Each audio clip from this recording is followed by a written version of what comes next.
Well, good evening, everyone. And yeah, it's time for coffee talk, right? Right. I got this right. Today is Thursday. It's 8 p.m.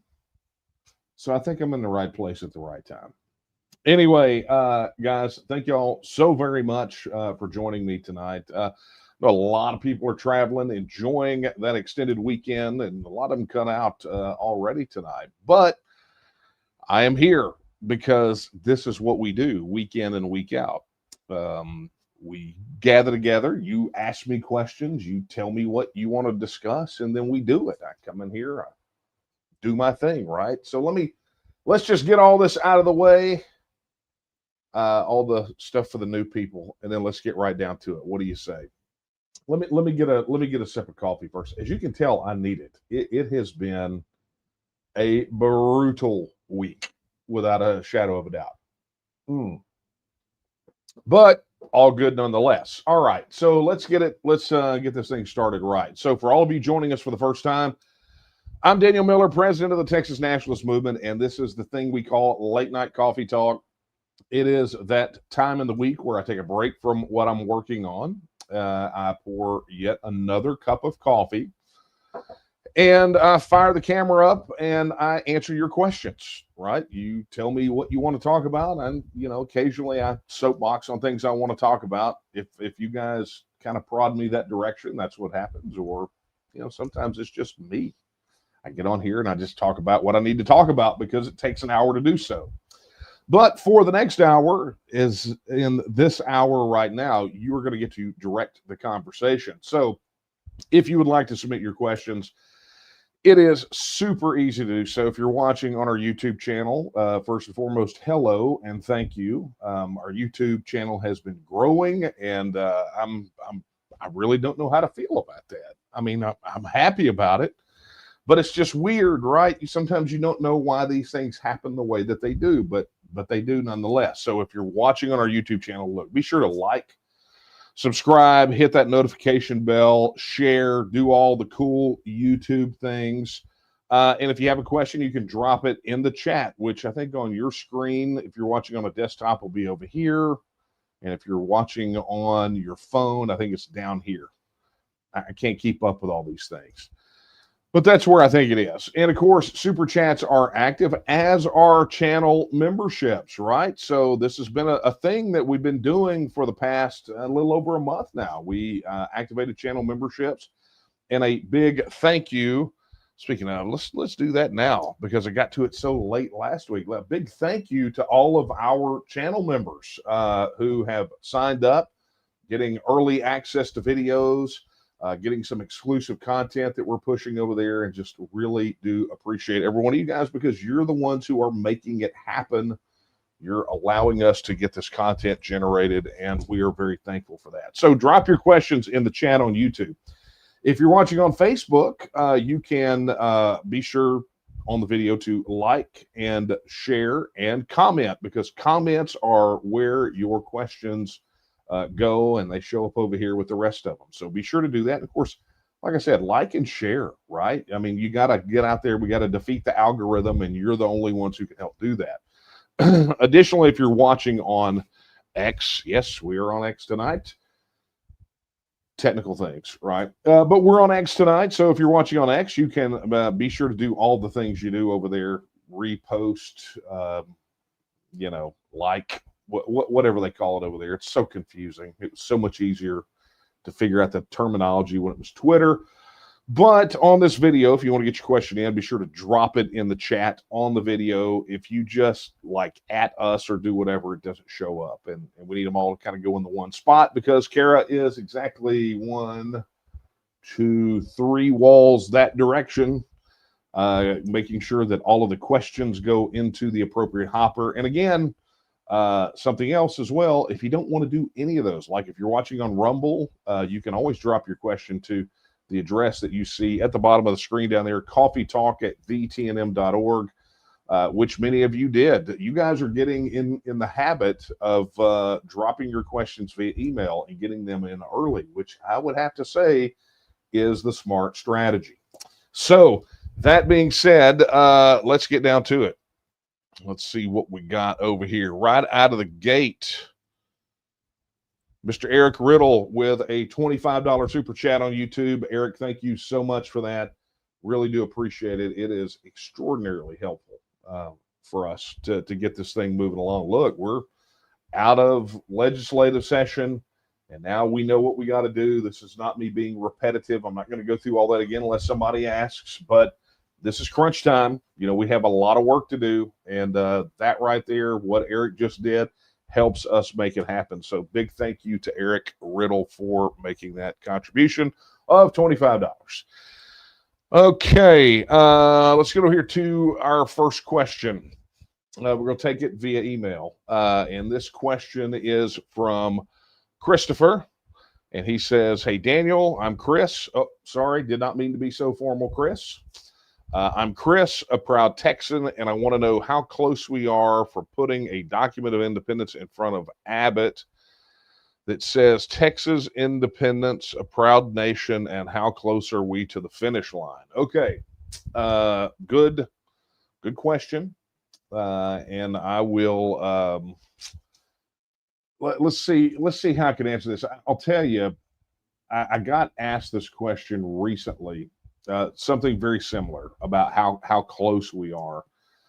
And I actually think I talked about it on Coffee Talk last week or the week before. But, you know, the two things about your question. Number one is there's not a Declaration of Independence involved, right, in the process, because there doesn't need to be, because technically we are a self-governing independent nation. What we have to do is just essentially revoke our membership, right? That's a whole other topic, and that's about the TEXIT blueprint, which, by the way, YouTube channel members actually have access to every single one of those videos from the TEXIT blueprint seminar. So I would suggest maybe taking a look at that. I think you'll find why that part of the question is a little problematic. But really, what I see is the bulk of your question. And correct me if I'm wrong, but what I see as the bulk of your question is, how long is it going to take? And this is obviously not the first time I've been asked this. It's not the first time that I have asked this. I do so rhetorically, and I do so in a manner to exhort the people of Texas to take more decisive, concrete, and consistent actions toward independence.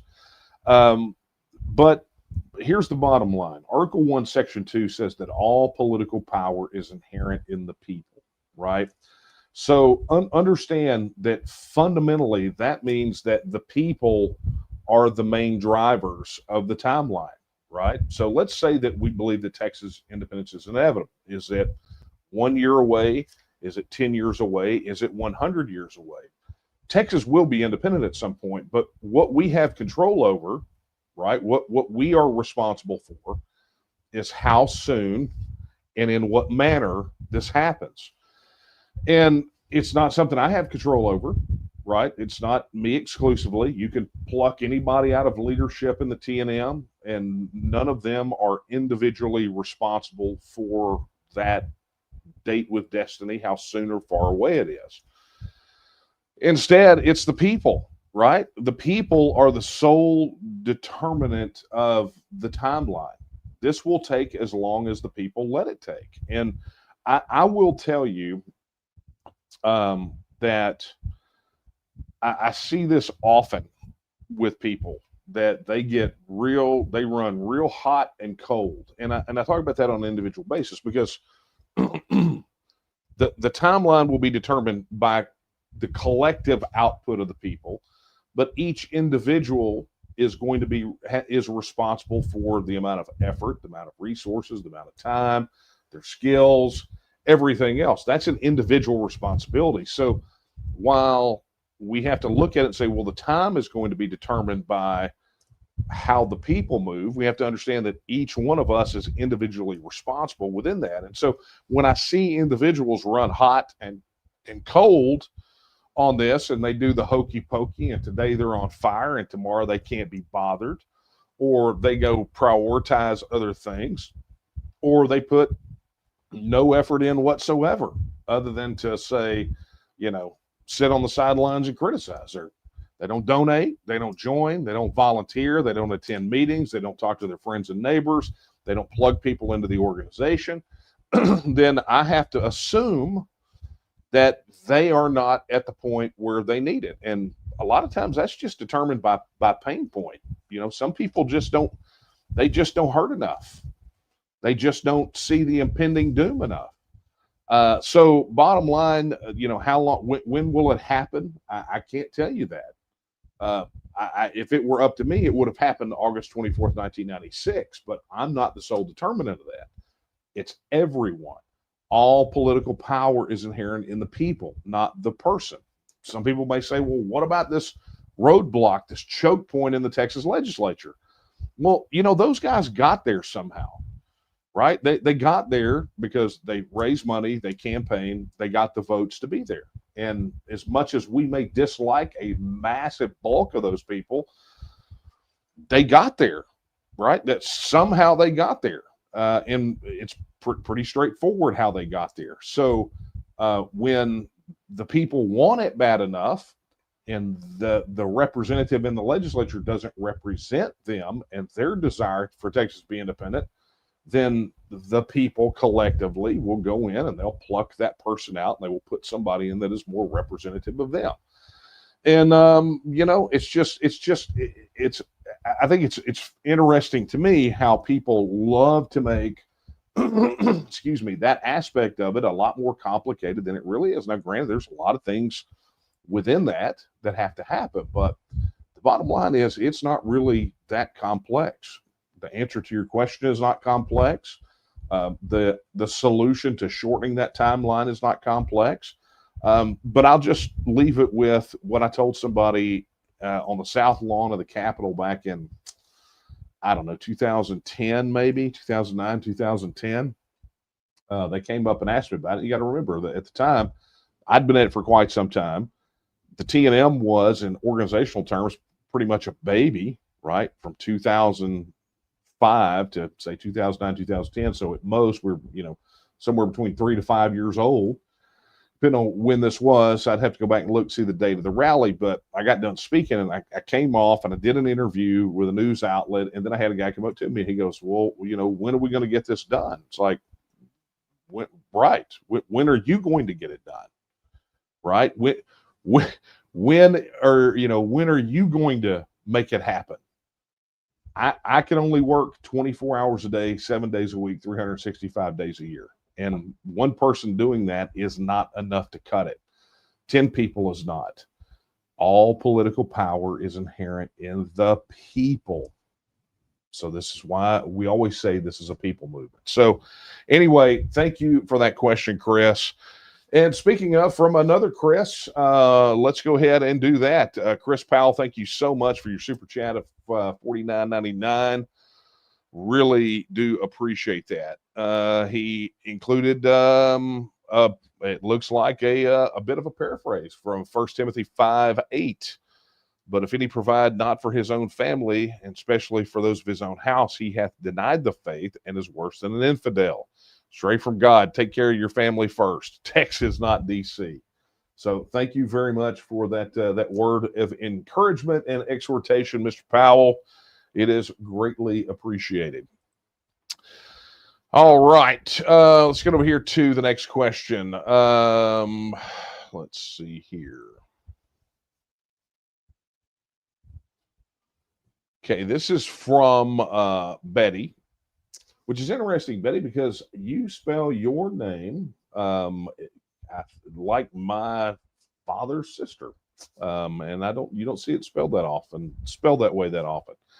Anyway, Betty asks, what would be different in a Republican Texas legislative process as far as the chicanery and duplicity of Democrats? Not that I would live to see a sovereign Texas. Not with attitude like that, right?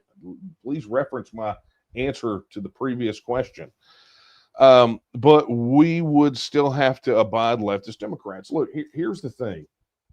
And it's an interesting question. And oddly, it's one I get, again, another often asked question.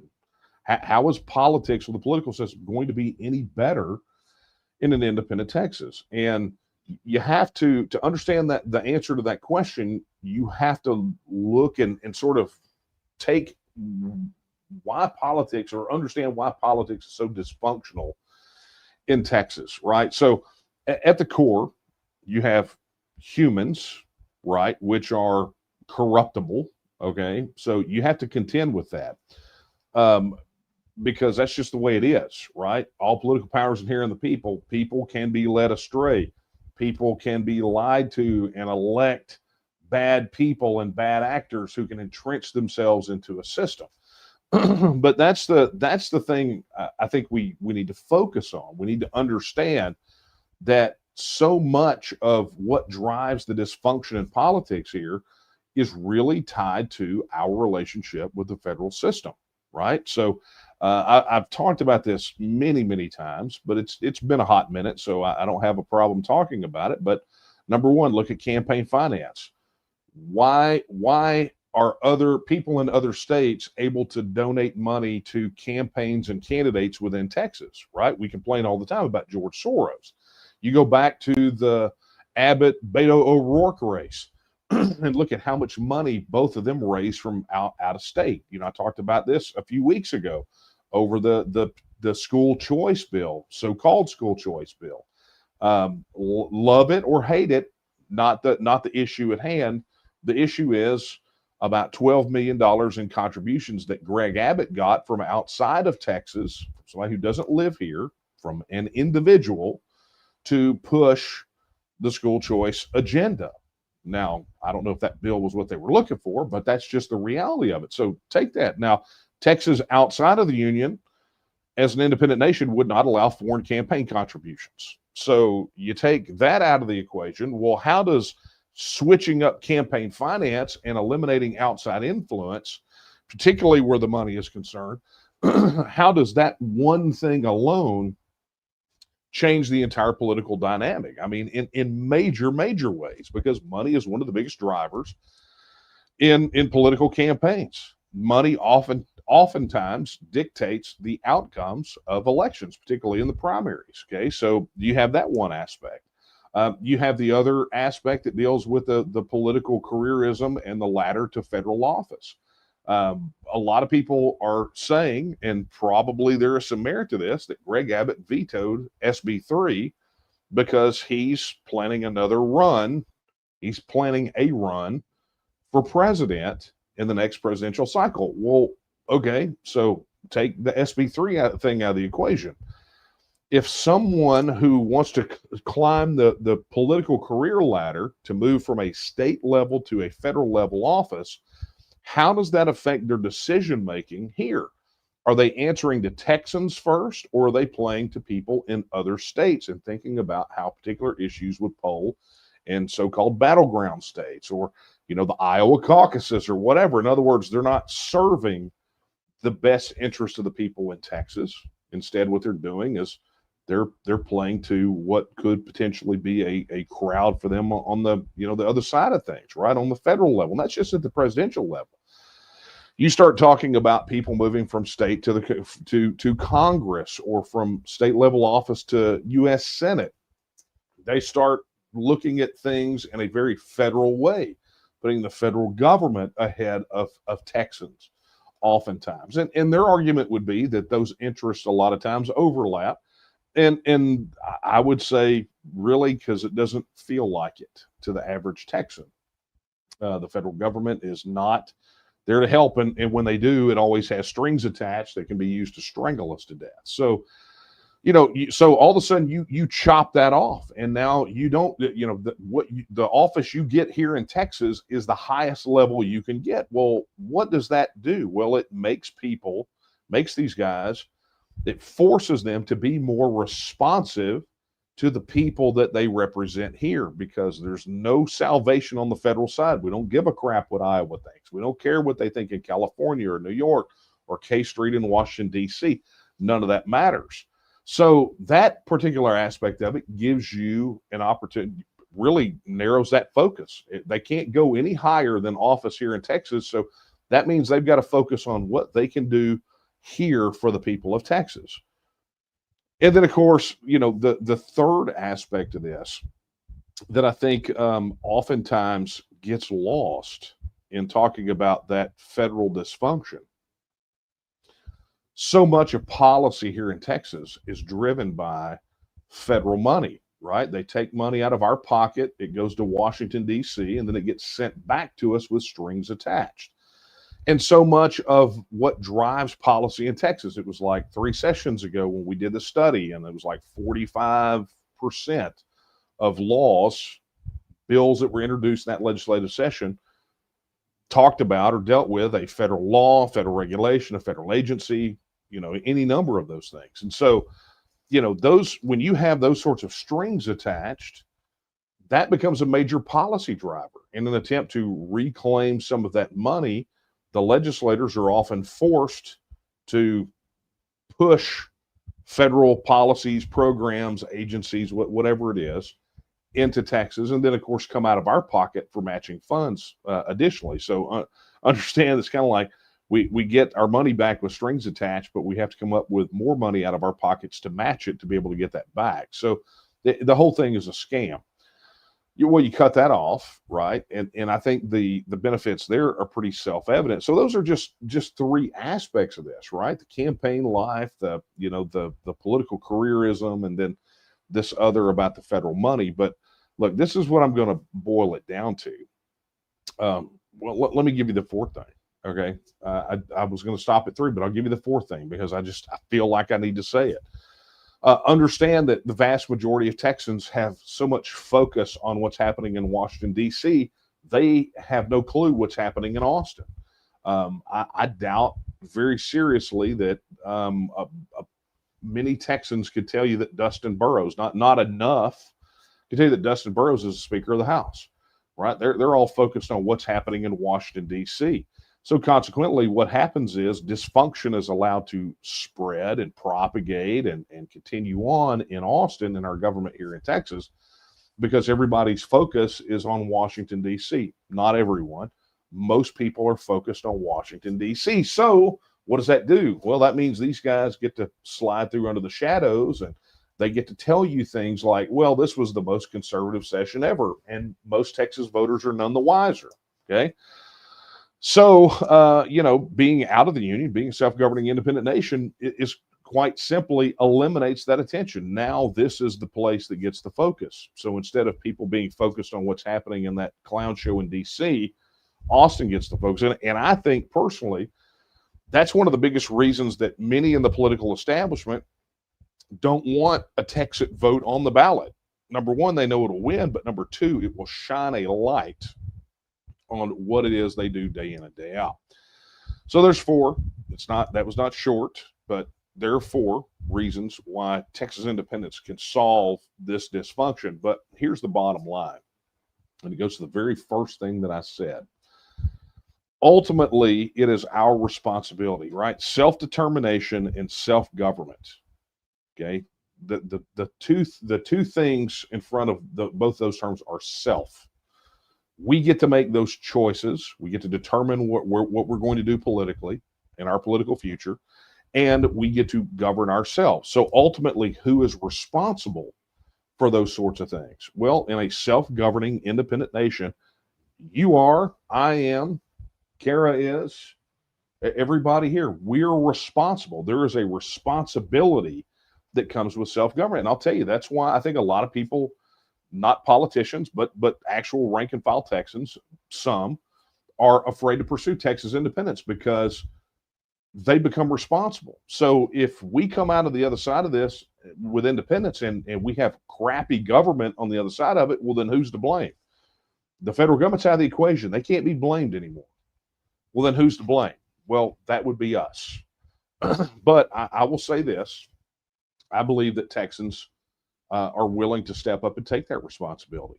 I think that we are the best people to govern Texas, not federal bureaucrats and people in other states. I think Texas is better governed by Texans. And we may do great right out of the gate. We may stumble a little bit, but in the end, independence, self-government, those 2 things are beyond a shadow of a doubt going to payoff in prosperity and opportunity, unlike anything that we've seen or anything like our parents or grandparents have seen. And I think we owe that to our kids.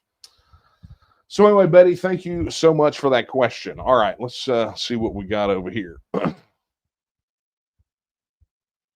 Okay, we got one in chat. Melinda Lou says, Daniel, have you ever broached the subject of coalition government?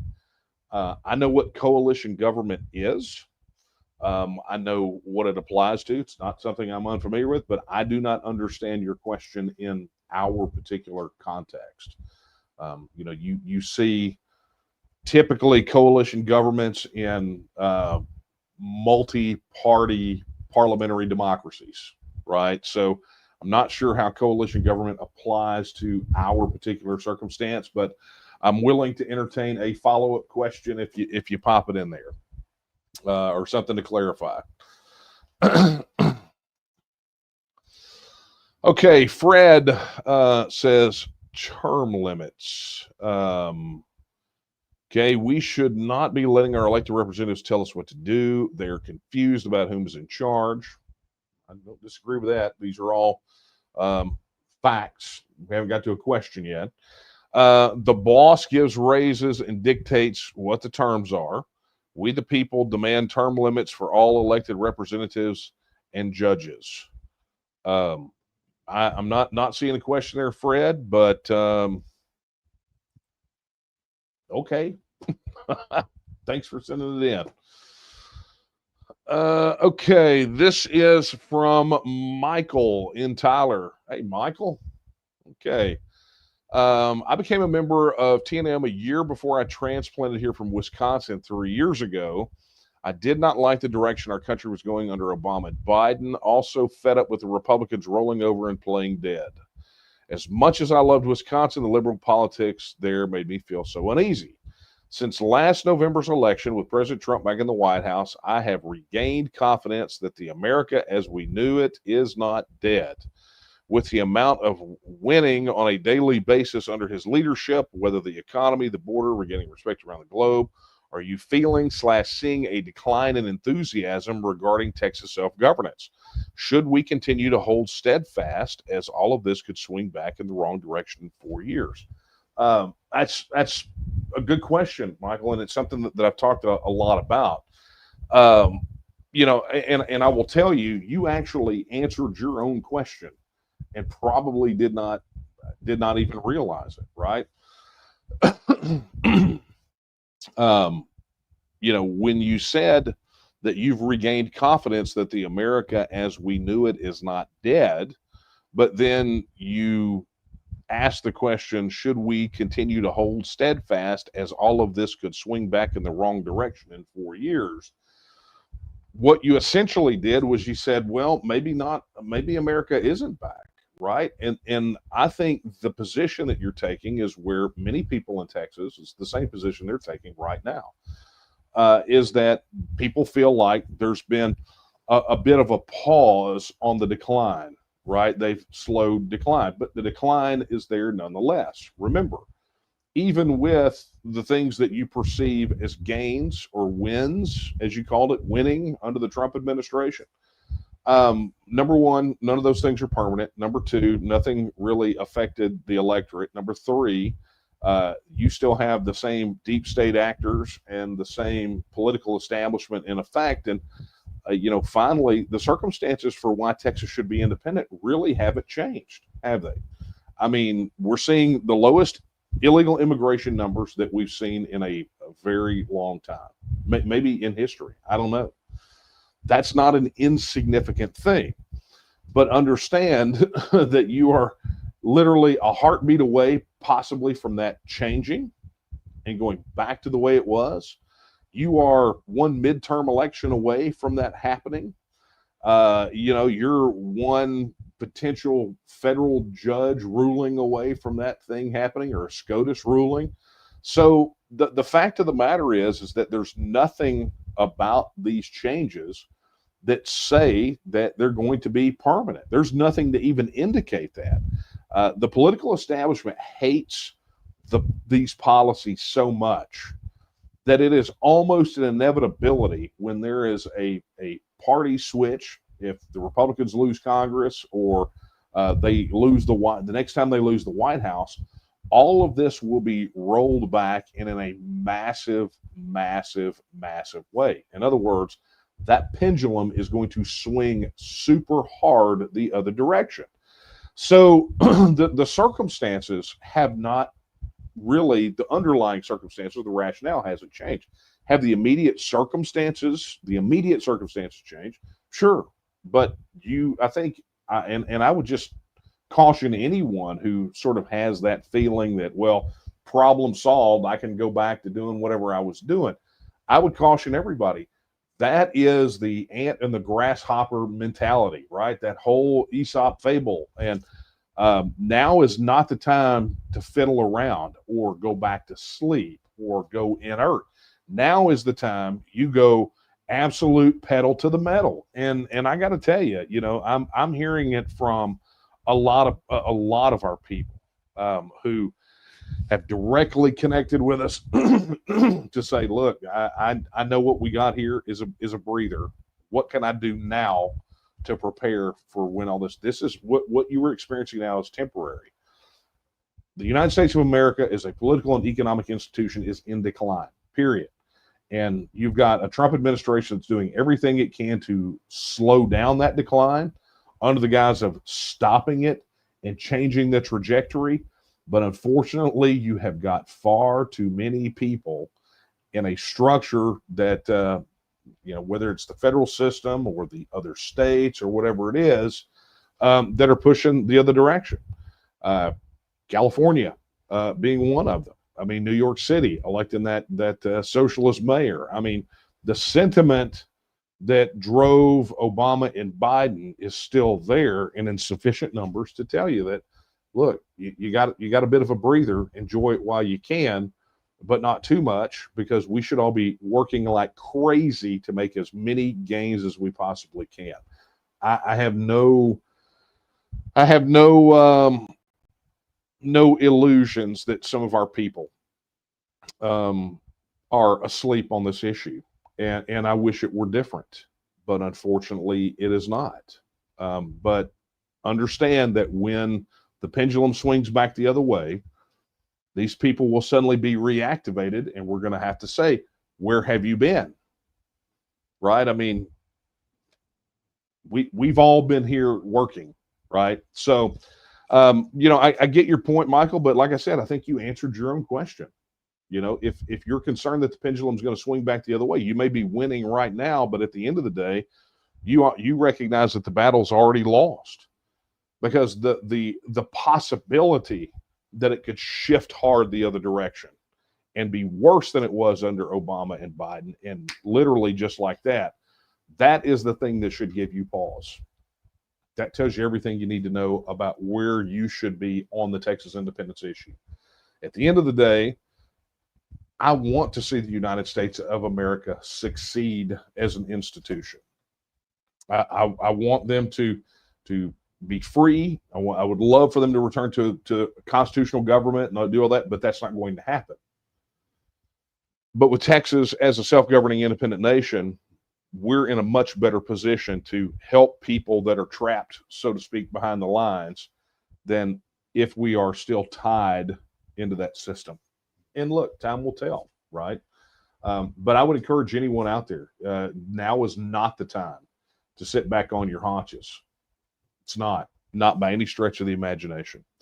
So anyway, Michael, thank you so much for that question. All right, let's check, see what we got over here.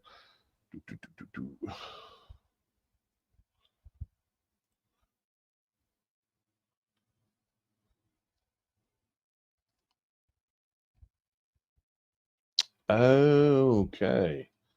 Interesting. All right. So this came in from Will. Will says, quick question. And by the way, tomorrow, I think like in the morning or at noon is the new this month in the TNM, and you're going to want to watch it. So this question came from Will. He says, quick question, from your article on treaty succession, And he quotes from it. And the quote is, "The clean slate doctrine gained prominence during the decolonization period of the 1960s and 70s, when newly independent states sought to escape unfavorable treaty regimes established during colonial rule." And now I says, well, okay. And so in the quote, it says, "While Texas' situation is different from those former colonies, the principle remains powerful. A people exercising their right of self-determination should not be automatically bound by obligations they did not freely choose." So that's the quote. Then here's the question. He says, which decolonization in the 60s and 70s is referred to here? Okay. This is a fun one for me. So let me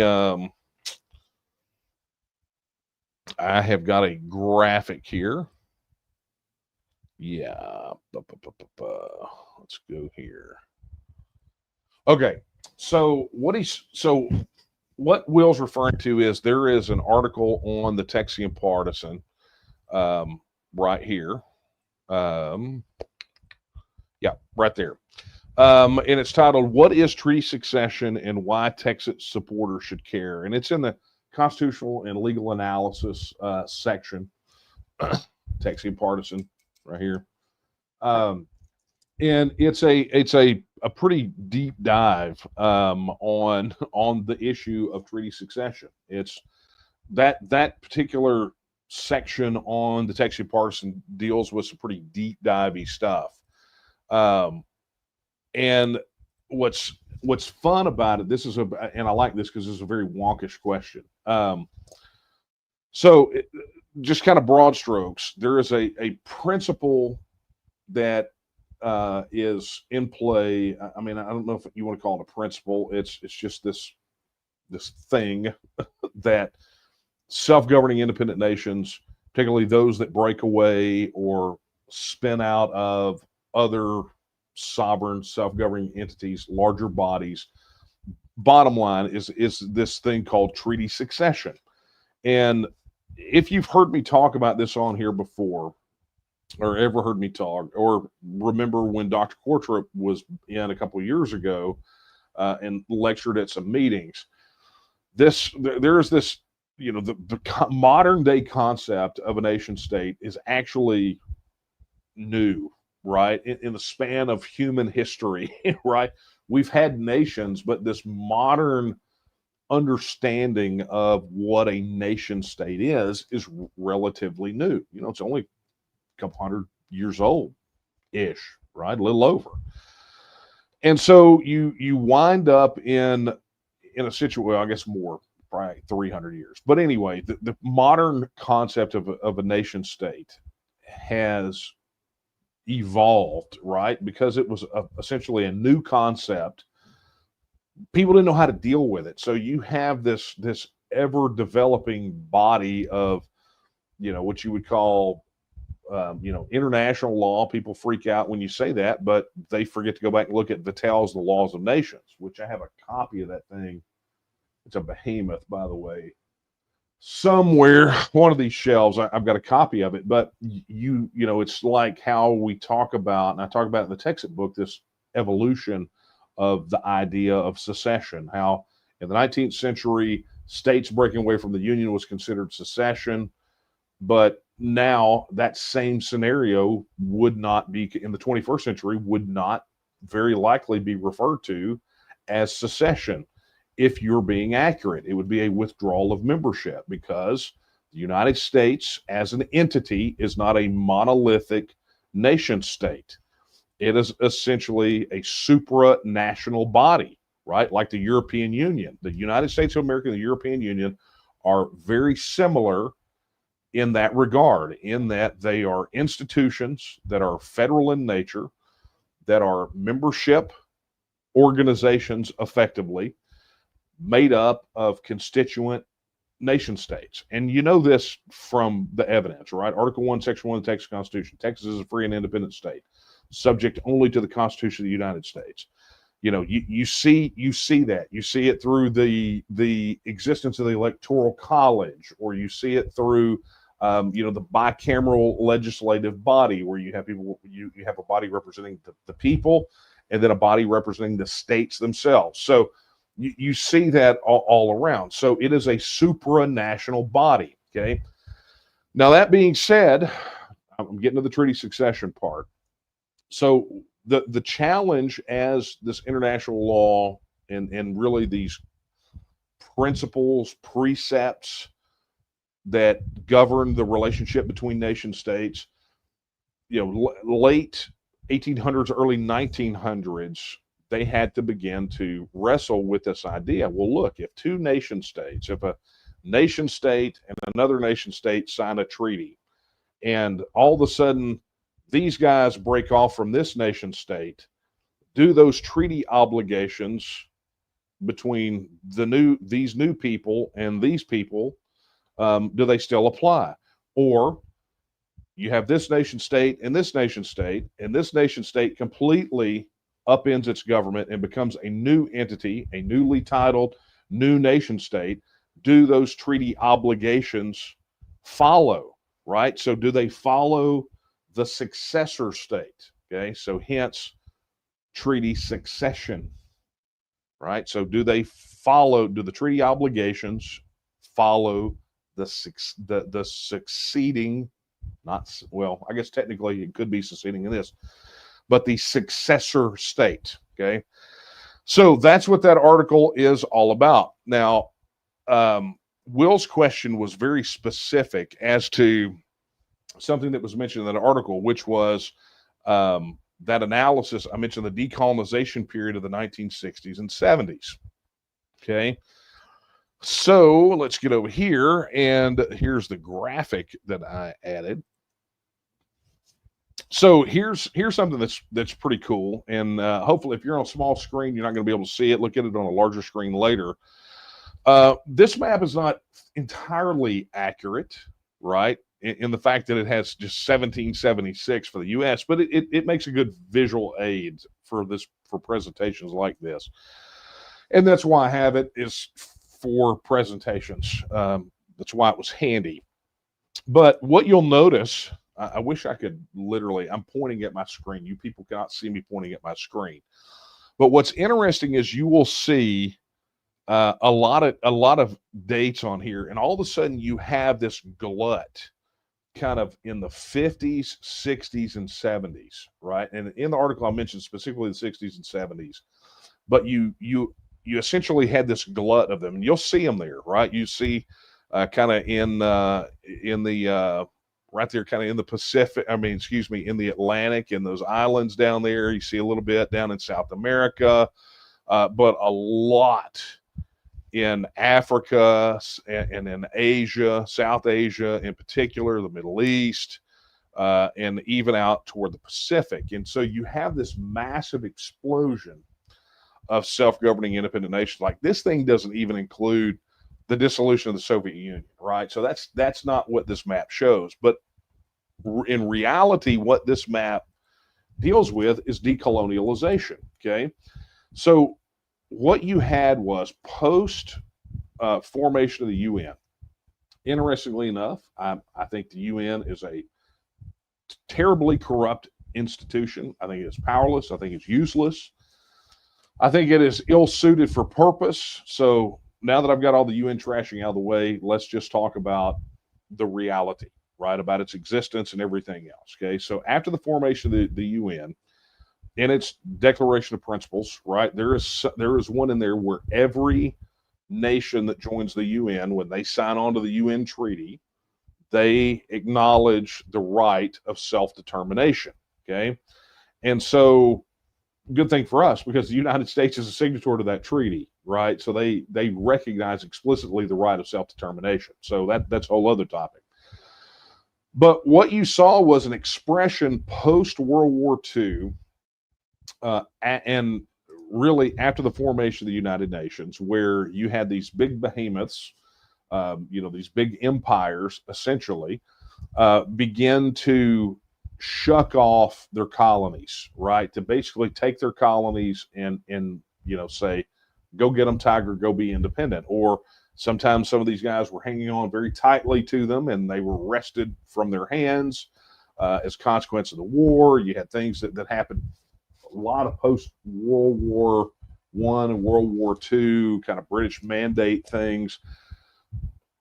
But essentially you had this massive decolonization effort, and it was a conscious decolonization, right? And there are people in the United Kingdom right now that are probably not happy about that because of how all that went down and sort of how the consequences have rippled out through the decades. But the bottom line is that major powers began to shuck their colonies and essentially cut them loose and let them be independent. And so, Will, that is what that we're talking about there. And it really kind of peaked. You see, if you look at the graph, you see it begin to happen in the 50s with a big peak in the 60s, and then the 70s kind of trailing off in the 80s. And then you get another glut as you have these larger bodies begin to fall apart, Soviet Union being chief among them.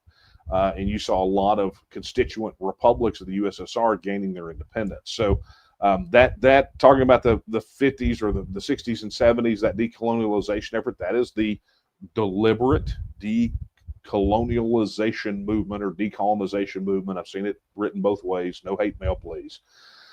But that's where that comes from. And so anyway, thank you very much for asking that question. But that's a fun one. I could talk about that one all day long, but I will not bore y'all because that is about as wonkish as it gets. Okay. Let's see what we got. We got about 14 minutes left. Let me get over here. All right. Carl says, hey, Carl, hope you're feeling better. By the way, guys, I talked about it I guess it was last week. Yeah, it was last week because I showed you guys the fundraiser for the Texan Arise campaign, and also the fundraiser for the Alamo wreath that we do. Give me just a sec, guys, and I will put that up there in honor of Carl real quick. Okay. There we go. Yeah, we can put this bad boy up there. There we go. You guys could take a gander at that. That is the new fundraising page, right? And in honor of our good friend Carl, who is now on the mend, there is the fundraiser for the Alamo Memorial March Wreath Fund. And I tell you what I'm going to do, Carl, while I answer your question, I'm going to leave that up because anybody who we would love for you to make a contribution. For those who don't know, the second Saturday of every month for well over, I guess we're at 13 years now, we have gone to a silent memorial march, laid a wreath at the door of the Alamo. And, it's our commitment. And so if you'd like to donate to the Wreath Fund, there it is. You can pop that QR code and we'll do that. But let me answer Carl's question real quick while we do that. And look, and when you make your contribution on this, be sure in the comments just put, thanks, Carl, whatever. That way we'll know. But Carl says, how come it is that the governor sends me an email touting what a big deal this legislative session was, saying that property tax relief was a big deal past the session, when everything I read looks like no, in fact, they really didn't do anything to relieve the amount of property tax, much less actually do away with it altogether. Carl, that is because the Texas legislature is really adept at gaslighting the people of Texas, particularly on the issue of property tax. Dan Patrick has been a major, like his first, one of his first campaign promises was to eliminate, when he ran for lieutenant governor, was to eliminate in-state tuition for illegal aliens. That never happened, by the way, until the feds said that they couldn't do it. And now they're scrambling to basically jump in front of the victory parade. Look what we did. Well, you didn't do anything. You had all this time. But property tax is the one where if you're fans of mafia movies or TV series, then you will understand this term. But the property tax one is where they juice the voters the most, and they do it repeatedly, and they continue to go to that well. So I want you to think back every session for the last 5 or 6, where they've come out and they've said, we have significantly reduced property taxes. We made a move to lower property tax rates. They do all these carve outs and exemptions, right? And they come out and they do a victory lap. And then the next time that you get your property tax bill in, your property tax has effectively gone up. And it's because they play a shell game, right? They have 2 things in play on the property taxes. One is the rate, and the other is the appraisal. So when they cap property tax rates and say, well, look at us, we made sure that they cannot raise your property tax rate, but then they don't do anything about the appraisals, the appraisal district, knowing that they still want additional revenue, they just appraise your property values higher. So you make really no ground, but these guys get to do the victory lap, and then the appraisal guys get all the heat for it, but there's not a whole lot you can do about it, right?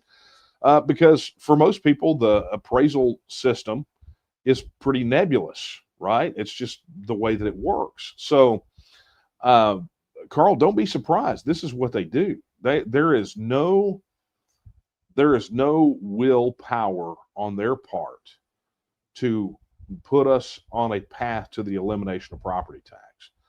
When I ran for lieutenant governor in the last cycle, I talked about this. I laid out a plan. The Texas Public Policy Foundation had an off-ramp to basically, they had a plan that essentially said, this is how we can get rid of property taxes. I've got a paper in the works right now that essentially shows that with Texas firing up its own sovereign wealth fund, right, in addition to the other 2 that we have that are specifically earmarked for universities and public schools, but if Texas had a proper sovereign wealth fund, we could not just eliminate property tax, we could eliminate all taxation in Texas in a few, it would take a few decades for all of it, but it puts us straight on the path to property tax elimination. So there are plans and processes out there. There's just a lack of political will. And look, I'm just going to call it as I see it. I've said it before and I'm going to say it again.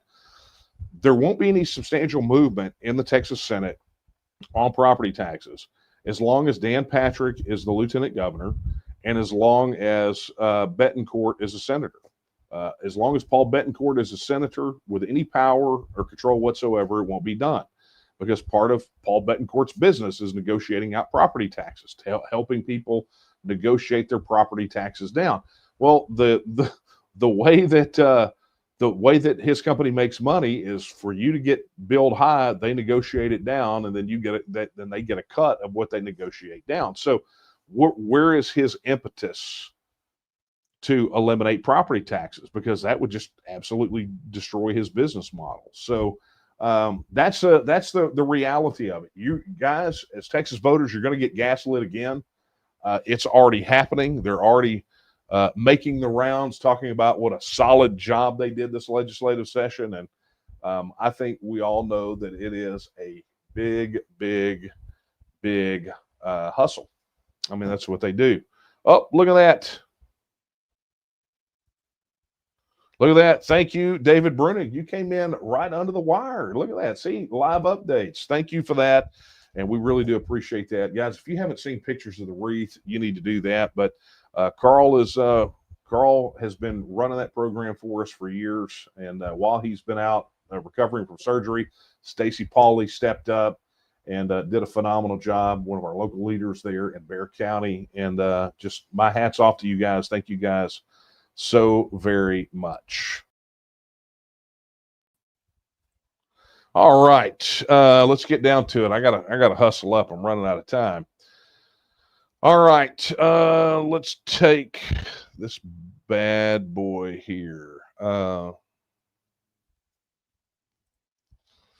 Neo Caesar says, Mr. Miller, did you guys do the Alamo March on June 14th with all the ICE protests going on in San Antonio? Yes, they did. I actually talked about it. I guess it was the coffee talk after, right? But we've got a really good relationship with the people who run the Alamo, and particularly the security there. And so they made arrangements for that to be done. Stacy coordinated the whole thing. And so, yes, we laid a wreath on that day. We didn't skip during COVID, but we haven't skipped during rain and inclement weather of every variety like we get here in Texas. We haven't, and so that kind of stuff wasn't going to stop us. Where there's a will, there's a way, right? Anyway, thank you for that question. Peter Turner says, what are your thoughts on the big, beautiful bill? Look, I want to go through and really unpack that whole thing before I lay any comment out there. But if indeed there is a reimbursement to Texas for the money that we spent to secure the border, then I'm not opposed. What I am opposed to is the federal government piling more and more and more debt, right? The federal debt is one of the main economic drivers for Texas independence, because that is the Thelma and Louise car heading toward the cliff. And when they pour more debt on, that just puts the accelerator to the floor. So I'm going to go through, I'm going to review the whole thing, and I'll say something publicly about it. I'll either I'll unpack it on a podcast, or I'll write an article about it. But that thing had gone through so many iterations, what was going to be in it, what wasn't. I wanted to wait till the thing passed, because it's not like we were going to be able to do anything to influence it one way or the other, right? So we just need to see what damage has been done and kind of weigh everything out in the balance as far as what's best for Texas. Ultimately, Texas being a self-governing independent nation, keeping all of its money here and making its own policies is the best direction for Texas. But until we get to that point, we got to look and sort of see, okay, how does any of these things that are happening at a federal level, how does that impact us, both positive and negative, right? And so thank you for that question. Just be on the lookout for that, what we're going to say publicly about that, Peter, but thank you. Okay, friends, that is going to be a wrap. And here's what I'd like to say before we, it's funny to me that a lot of people out there just kind of get really weird around me when it comes to July the 4th.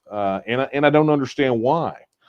Maybe it's because they refer to it as July the 4th or the 4th of July, like that is the name of the thing that is supposed to be celebrated. But the thing that people should be celebrating, it's not National Hot Dog Day.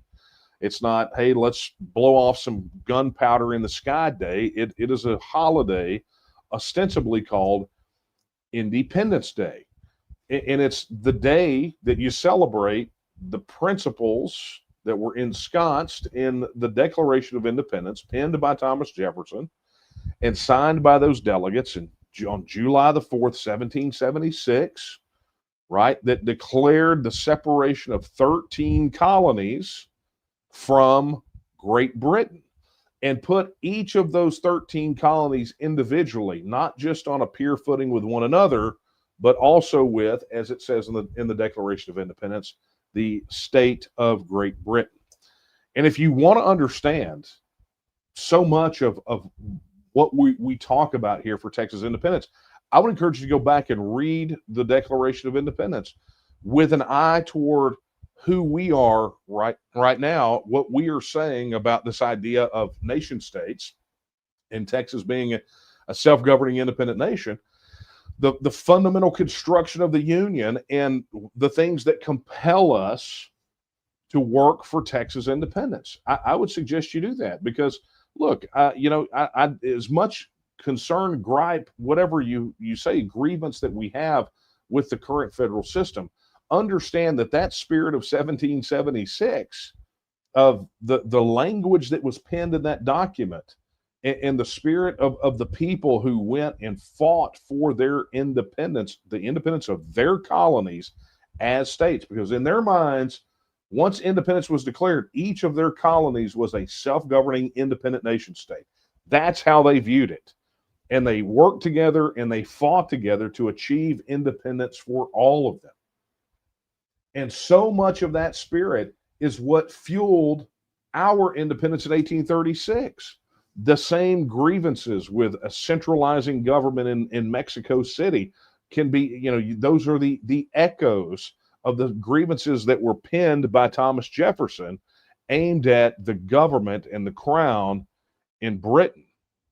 And so here we stand as Texans, July the 4th, having two really different meanings for us. One, we think about it in the terms of Independence Day, and we pity those people who look at it just as a day to get off work and eat hot dogs and go rah-rah and fly the flag, because they ultimately don't understand fundamentally what this day is meant to celebrate. It's like, well, it's America's birthday. That statement is so nonsensical. It's not even worth unpacking, right? But it's not America's birthday.